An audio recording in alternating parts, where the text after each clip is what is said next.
আছে এই ভাই বোনের সবাই মায়ের গর্ভে কেন আসছেন? দুজন মায়ের গর্ভে আসলে দুজন বাবার গর্ভে আসতেন, এটা কেন নাই? এটার উত্তর দেন। কেন আল্লাহ তাআলা পুরুষদেরকে নবী বানিয়েছেন? নবীদের কাজটা বাহিরে না ভেতরে? শুধু কি বাহিরে? তাদের কাজটা চ্যালেঞ্জিং, মহা চ্যালেঞ্জিং, তাই না? কোথাও শত্রুর সাথে লড়াই করতে হবে, কোথাও তাকে যুদ্ধ সংগ্রাম করতে হবে, কোথাও বাধার মুখোমুখি হইতে হবে, কোথাও জুলুমের শিকার হইতে হবে, কোথাও ফিজিক্যাল অ্যাটাকের শিকার হইতে হবে।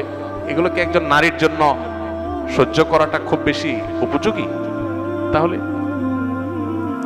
হ্যাঁ, নারী অনেক কিছুই করতে পারে, আল্লাহ তাআলা তাকে অনেক ক্ষমতা দিয়েছে। দেখুন, যে পুরুষ বীর হবে নারী তাকে জন্ম দিবে, এর চেয়ে বড় গৌরবের বিষয় কি?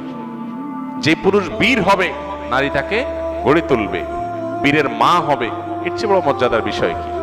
মর্যাদা